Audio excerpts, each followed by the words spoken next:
Chris, many congratulations. Through to the quarterfinals for the first time in your career.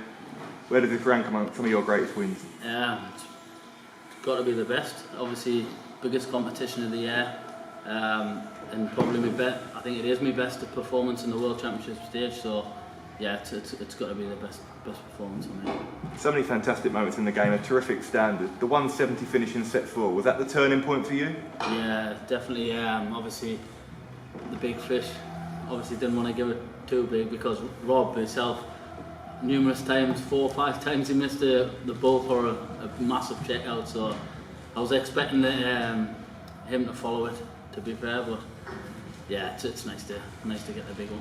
You've been so consistent on this stage over the last few years, getting to the last 16, 4 of the last 5 years, but how special was it to get over that hoodoo and get to the quarters? Yeah, it was a big point. Obviously, I've been working hard and it's just finally getting over that hurdle. It's another tick on my list, and now I can just relax and enjoy the rest of the competition.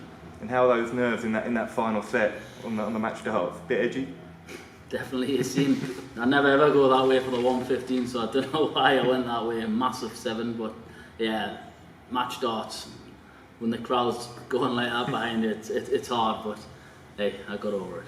It'll be Dirk van Duijvenbode or Marco van Gerwen in the quarterfinals. Yeah. You've beaten 2 world champions so far. Might have to be a third in the quarters if Marco comes through. Yeah, why not? Obviously, I beat him for the first time in the European Championships. I've came close so many times, and I think I've got a decent enough record against Dirk, so I'll be ready for the winner. You can't call it because going off Dirk's game the other day was fantastic, but Michael's on top form. He's going to take some beating, so I'll let them guys battle it out. And back on New Year's Day now, how special would it be to kick off 2023 by lifting that famous trophy? Oh, it'll be unreal. Obviously, I've had dreams about it for many times. Obviously, not even about the trophy, just taking it around St James's Park. That'll be unreal. Obviously, missing the game tomorrow night now, but hey, if I'm lifting that trophy at the end at the start of the new year, I'll be happy. Thanks, Chris.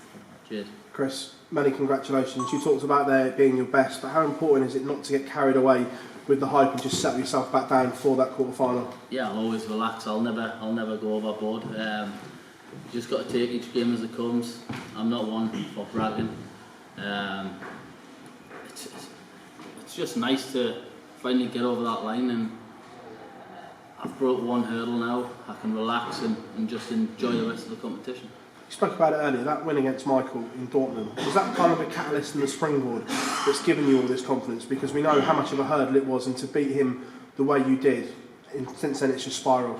Yeah, of course. Obviously, it took a while to beat him, but I played well, and I've came so close many times before against Michael, and I've missed so many match darts in the European tours as well, and yeah, just getting that one over and then reaching the semi-final, going on to do good things. It was a massive confidence boost, and I've took it into this year, and hopefully it continues. You say you're not one to brag though, but we've heard about that brutal WhatsApp chat with all the boys from up your way, and you've had it from Cal from the last couple of years. Is it going to be nice to drop one in there later on? Yeah, I'll message does that straight away. But no, I still keep in touch with all them. Every day the messages go off, we rinse each other, but hey, it's good fun. It's just nice to have those people, obviously what Glenn done in the game, obviously joining the likes of Callan, Ryan and Glenn in the quarterfinals as well. They've done it before, and I could never get over that hurdle, so like I said, getting over that hurdle to be amongst them lads, it's mint. Chris, congratulations. Cheers. Chris, does it feel like this is a moment and sort of a game you've been waiting for many years, just to have this game where you get to a World's quarter final? Yeah, of course, obviously against Rob as well. Same as Gary, when he beat us here a few years ago. Rob beat me in the match play, and that was in the back of my mind. I wanted a bit of revenge, obviously, throwing it away the way I did. It was nice to play well and get over that line. Do you have to draw inspiration from that game against Michael at the Europeans, if it is to be Michael in the next round?